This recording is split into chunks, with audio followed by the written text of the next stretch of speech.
Welcome to EduFly JEE NEET.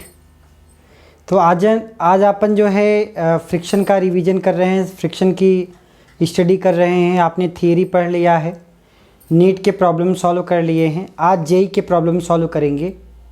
JEE mains में जो questions आए हैं वो सारी चीज़ें देखते हैं बच्चों, ठीक है। तो एक एक करके सारी चीज़ें देखेंगे। कह रहा है एक क्वेश्चन में 2019 में अभी रिसेंटली क्वेश्चन आया है। A block of mass 10 kg is kept on rough inclined plane as shown in figure। rough inclined plane है, ठीक है। A force of 3 Newton is applied on the block। 3 Newton का force लग रहा है, ठीक। The coefficient of static friction between the block, mu की value दिया है 0.6 बेटे, ठीक है। What should be the minimum value of force, P की वैल्यू पूछ रहा है कि कितना फोर्स हो such that block does not move downward. अब ये करने के लिए कि कह रहा है कि block does not move downward, मतलब ब्लॉक नीचे मूव नहीं करना चाहिए। तो इसका FBD बनाते हैं बेटे। इस ब्लॉक का FBD अगर आप ध्यान से बनाओ तो ये कितने केजी का भाई, 10 केजी का। कितने केजी का, 10 केजी का। एक कंपोनेंट इधर, अगर आपको पता है कि ये सर नॉर्मल होता है, यहाँ पे mg लगेगा बेटे, m इंटू जी। तो यहाँ पे कौन सा, अगर ये 45 तो ये भी 45, तो यहाँ पे mg cos ऑफ 45, मतलब नॉर्मल की जो वैल्यू निकल के आई है mg cos ऑफ 45। mg की वैल्यू 110 किलोग्राम का है और g की वैल्यू 10 मीटर पर सेकेंड स्क्वायर बोला है रखने के लिए। तो इसका मतलब 10 इंटू 10 cos 45 1/√2।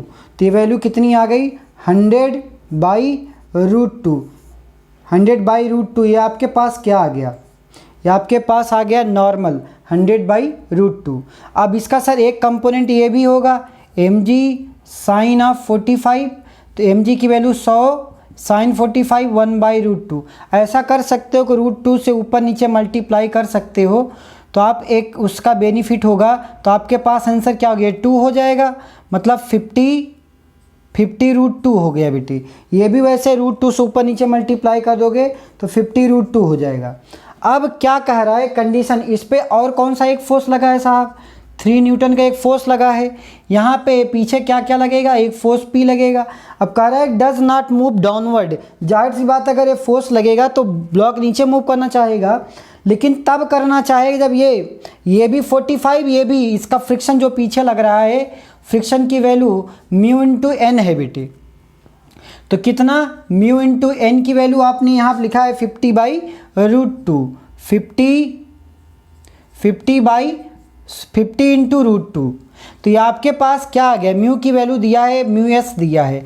अब ये कह रहा है कि ये पूरा सिस्टम जो है वो बैलेंस है। अगर सिस्टम बैलेंस है, इसका मतलब क्या है कि ऊपर वाला फोर्स बराबर नीचे वाला फोर्स, मतलब और ये वाला जो इधर फोर्स लग रहा है, मतलब क्या क्या फोर्सेज इधर लग रहे हैं, P plus mu S into 50√2 बेटी, ठीक।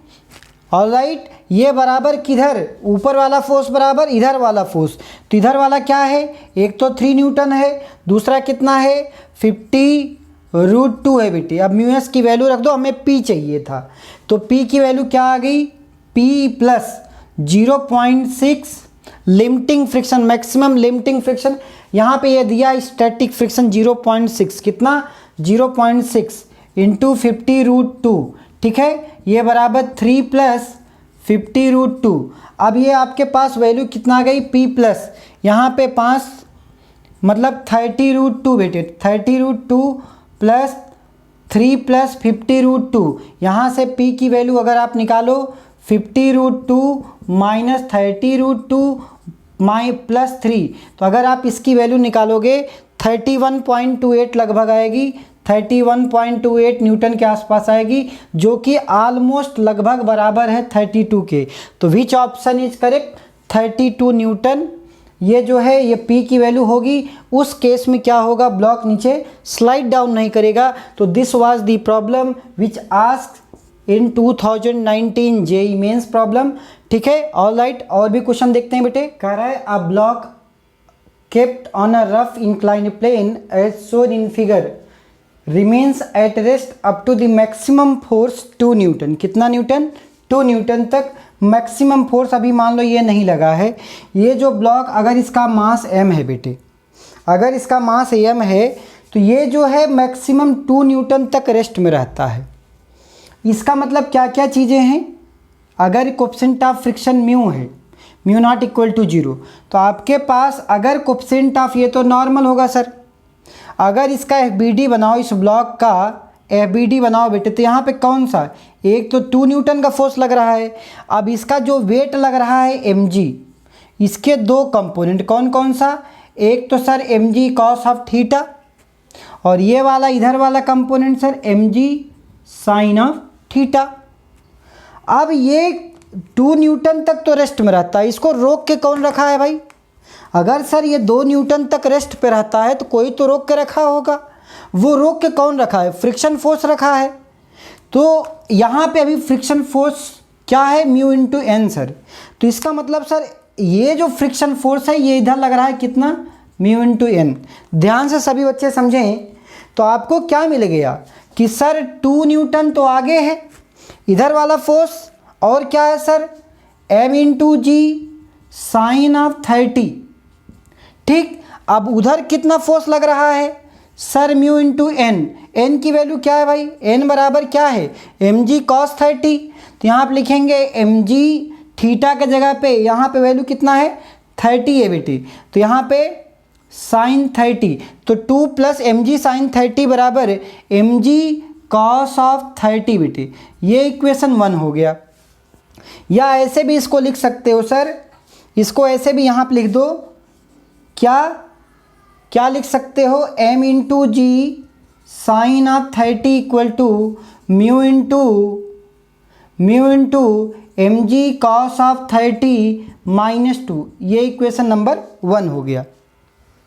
चलो अब दूसरा कंडीशन पूछ रहा है, the maximum external up to inclined plane does not move the block is 10 newton. कि साहब अगर मैं ऊपर अगर 10 न्यूटन का फोर्स लगाता हूँ, ऊपर अगर 10 न्यूटन का फोर्स लगाता हूँ तब भी नहीं मूव कर सकता। इसका मतलब सर जो 10 की वैल्यू है, अगर ऊपर लगा रहे हो तो नीचे फ्रिक्शन लगेगा, तो उस केस में ये 2 तब नहीं है, तो फ्रिक्शन फोर्स नीचे कौन कौन सा सर? एक तो mg का कंपोनेंट आएगा, mg साइन ऑफ 30 आएगा, प्लस म्यू इंटू एन बराबर mg कॉस ऑफ 30 आएगा बेटे, आएगा।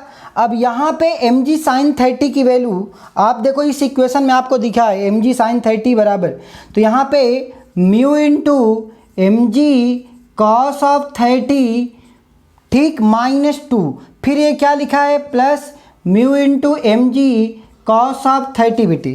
तो इसका मतलब सर यहाँ भी म्यू mg कॉस 30, यहाँ भी म्यू mg कॉस 30, तो यहाँ पे 2 टाइम्स इसको हटा दिया, किसी को कोई दिक्कत तो नहीं। अब सर यहाँ पे आपके पास ये वैल्यू आ गई, इसका मतलब क्या हुआ? 2 mu sign of 2 mu mg cos 30 minus 2 बराबर कितना? 10। अब इसको कॉस 30 की वैल्यू आपके पास पता है √3/2, तो अभी एक काम करेंगे, इसको इधर ले लेंगे, इसको इधर ले लेंगे, तो आप ये इक्वेशन नंबर क्या हो जाएगी? ये इक्वेशन नंबर सेकंड हो जाएगी, और ये इक्वेशन नंबर फर्स्ट। मतलब म्यू mg साइन 30 बराबर म्यू mg कॉस 30 माइनस 2। तो हमने यहीं पे ये सारी वैल्यू रख दिया। अब अगर आप ध्यान से देखो म्यू mg, यहाँ पे अगर ध्यान से देखो बेटे, तो आपको दिख रहा है कि इसको इधर ले आओगे तो कितना हो जाएगा, ताकि आपको क्लियर हो सके। तो इसका मतलब सर ये इसको इधर आ गया, तो 12 equal to 2 into mu mg cos of 30, ये आ गया। या इसको ऐसे भी लिख सकते हो 6 बराबर म्यू mg कॉस ऑफ 30।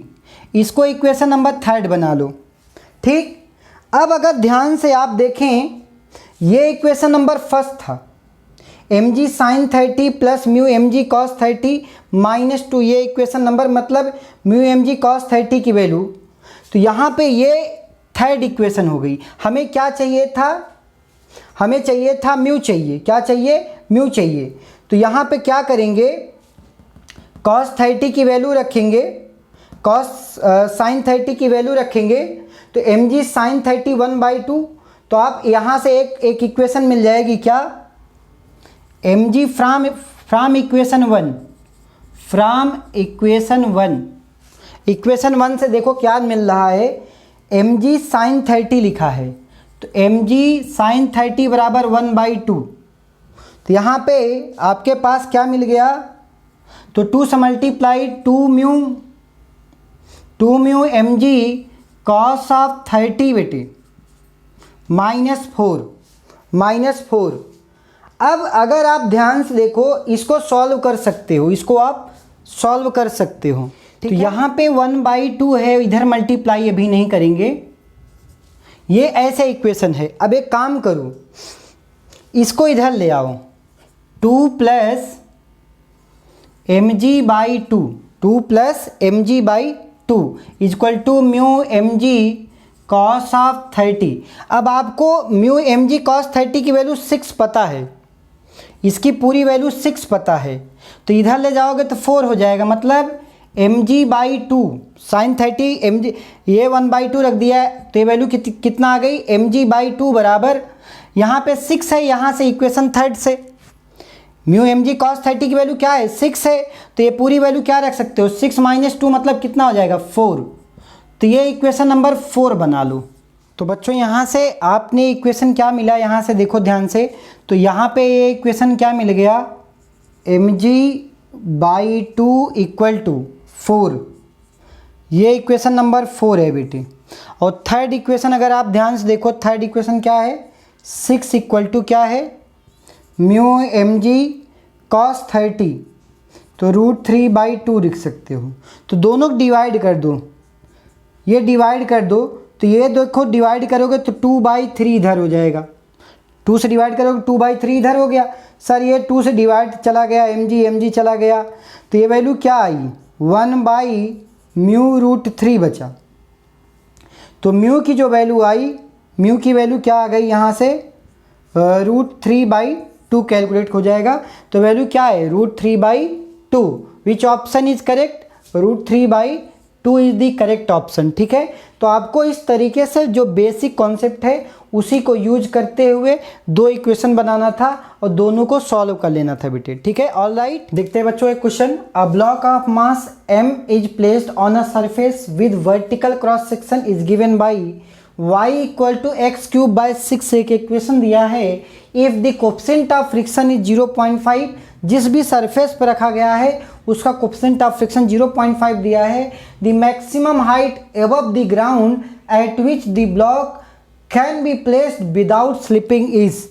तो यहाँ पे पूछ रहा है विदाउट स्लिपिंग की कंडीशन, मतलब मैक्सिमम जो वो लिमिटिंग फ्रिक्शन हो सकता है कि कोई सा भी ब्लॉक है वो मैक्सिमम लिमिटिंग फ्रिक्शन कितना हो सकता है विदाउट स्लिपिंग कंडीशन की बात। जैसे आपको एक बात बताया था कि लिमिटिंग कंडीशन में अभी ये स्लिप नहीं करा, जैसे जैसे एंगल बढ़ाते जाओगे तो एक पर्टिकुलर एंगल पे वो क्या होगा, स्लिपिंग स्टार्ट हो जाएगा। तो उस पर्टिकुलर एंगल को हम बोलते हैं लिमिटिंग वैल्यू, क्या बोलते हैं, लिमिटिंग फ्रिक्शन या लिमिटिंग वैल्यू ऑफ थीटा। तो यहाँ पे हमने माना कि ये पर्टिकुलर एंगल थीटा है बेटे। तो आपको पता है कि जो यहाँ पे tan थीटा होगा, जो भी tan थीटा होगा that is equal to sir dy/dx। तो dy/dx of y the function of x, यहाँ पे दिया है y बराबर x³/6। तो यहाँ पे डिफ्रेंशिएट करो विद रिस्पेक्ट टू x, तो ये वैल्यू कितना 3x²/6। तो ये वैल्यू कितना आ गई भाई, तो x²/2। तो tan थीटा की जो वैल्यू आ गई कितना आ गई, x²/2। अब म्यू बराबर tan थीटा लिमिटिंग कंडीशन, आपने थियरी वाला वीडियो देखा होगा, वहाँ पे लिमिटिंग कंडीशन की हमने चर्चा की है, वहाँ बताया था और प्रूफ भी किया था कि म्यू बराबर tan थीटा पे वो लिमिटिंग फ्रिक्शन वैल्यू अचीव करता है। तो यहाँ पे म्यू बराबर tan थीटा, तो म्यू की तो वैल्यू हमें पता है 0.5 या 1/2 लिख सकते हो इसको, 1/2 बराबर x²/2, मतलब x² बराबर 1। तो x बराबर +1 भी हो सकता है और -1 भी हो सकता है, +-1 दोनों हो सकता है। अब है अभी हमें y की वैल्यू चाहिए कि ये साहब ये मैक्सिमम हाइट क्या है। तो y का फॉर्मेट क्या दिया है, y की इक्वेशन क्या दिया वर्टिकल हाइट में, सर x³ 6 दिया है, एक्स क्यूब बाई 6 दिया है। अब x बराबर +1 रखोगे तो यू विल गेट, यहाँ पे +1 रखो तो 1/6 यू विल गेट। एंड अगर x बराबर -1 रखोगे तो -1 का क्यूब -1, यहाँ पे -1/6। तो अभी यहाँ पे आपके पास दो वैल्यू आई है, एक प्लस है और एक माइनस है। तो आपको कौन सा चूज करना है, क्योंकि ऊपर ये पॉजिटिव है, फ्रिक्शन ऊपर से हो रहा है, यहाँ पे ये हाइट ऊपर है, पॉजिटिव है, तो यहाँ पे आप कौन सी वैल्यू चूज करोगे? Option A is correct, +1/6 choose करोगे। तो इस टाइप के आपके फ्रिक्शन के क्वेश्चंस होते हैं। तो इसी टाइप मतलब आपको एक पर्टिकुलर जो म्यू बराबर tan थीटा जो भी कॉन्सेप्ट है, अगर आप उस कॉन्सेप्ट को अप्लाई करोगे तो यू विल गेट यहाँ पे आपने ये जो इक्वेशन लिखा है n, यहाँ पे ये फोर्स डाउनवर्ड है बेटे, ये डाउनवर्ड है, तो यहाँ पे ये सर माइनस है बेटे, ये ऊपर वाला तो एक ही फोर्स है, ये दोनों डाउनवर्ड है, तो यहाँ पे प्लस आएगा बेटे, इसको ले जाओगे इधर प्लस आएगा, तो यहाँ भी प्लस होगा, ये यहाँ भी प्लस होगा। ठीक है साहब, तो इसका मतलब जो g की वैल्यू होगी it is greater than equal to, इसको इधर ले जाओगे f/2, f/2। तो इसका मतलब अगर आपके पास f की वैल्यू लिखना पड़े, फोर्स की वैल्यू लिखना पड़े, तो फोर्स की जो भी वैल्यू होगी it is less then 2g। ये तो क्रॉस मल्टीप्लाई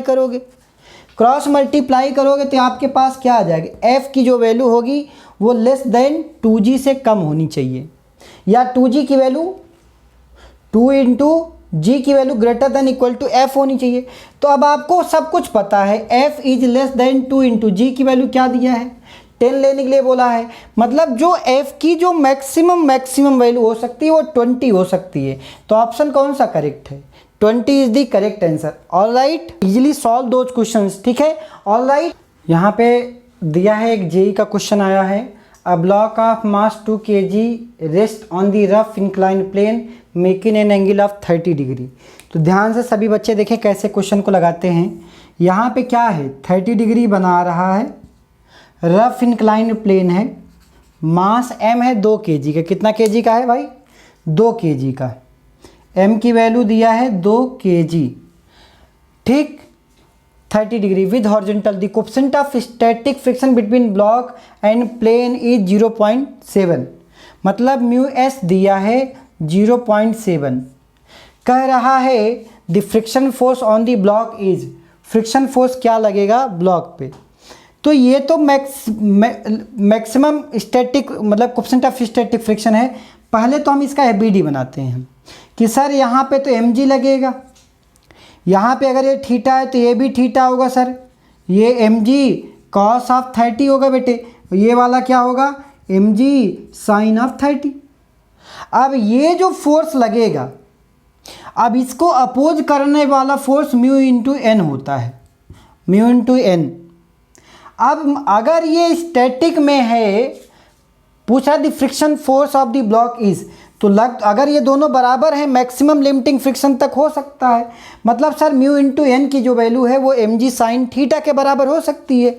मतलब जो भी फ्रिक्शन फोर्स की जो भी मैक्सिमम लिमिटिंग वैल्यू होगी म्यू इंटू एन होगा, और उसकी वैल्यू क्या होगी, एम जी साइन थीटा के बराबर होगी। तो मतलब sir m g sine of 30, m की वैल्यू क्या दिया है भाई 2 दिया है, जी की वैल्यू 9.8 और साइन 30 की वैल्यू 1/2, 2 कैंसिल, तो मैक्सिमम फ्रिक्शन फोर्स कितना आ गया 9.8 न्यूटन। कितना 9.8 Newton. Which option is correct, option A is correct. All right, तो इस टाइप से जो आपके फिजिक्स, चाहे वो इंक्लाइंड प्लेन के क्वेश्चंस हों, चाहे वो 2 ब्लॉक सिस्टम हो, चाहे वो 1 ब्लॉक सिस्टम हो, चाहे पुली ब्लॉक सिस्टम हो, आपको बस ये याद रखना है कि फ्रिक्शन फोर्स की डायरेक्शन क्या होगी, उसका बीडी कैसे बनाएंगे, और नेट फोर्स जो है अगर किसी सिस्टम पे चल रहा है, अगर कोई सिस्टम मूव कर रहा है तो एफ नेट बराबर एम इंटू ए नेट लगाना। अगर सिस्टम रेस्ट पे है तो जो नेट फोर्स है in x direction summation of f x कर देना, समेशन ऑफ एफ एक्स बराबर 0 कर देना, समेशन ऑफ एफ वाई बराबर 0 कर देना, समेशन ऑफ एफ जेड बराबर 0 कर देना। मतलब ओवरऑल क्या है कि जो फ्रिक्शन का जो कॉन्सेप्ट है वो इस टाइप से आप जितने भी क्वेश्चंस हमने किए और भी आप क्वेश्चंस की प्रैक्टिस करते रहें जो भी आपको कहीं पे भी डाउट हो, किसी भी टॉपिक में हो, आप कमेंट बॉक्स में ज़रूर कमेंट करें। अगर आपको लगता है कि ये चैप्टर मेरा वीक है तब भी आप उसमें कमेंट बॉक्स में कमेंट करें, हम उसके लिए स्पेशल टॉपिक बना करके आपके लिए बनाएंगे। ठीक है, तो आज के लिए बस इतना ही आज। ठीक है बच्चों, मुझे लगता है कि आप लोग बच्चे से ईमानदारी के साथ पढ़ रहे हो और सारी चीज़ें आपको समझ में आ रही हैं। जैसा भी हो फीडबैक में आप ज़रूर बोलें। तो आज के लिए बस इतना ही। Thank you all of you बच्चों, थैंक यू।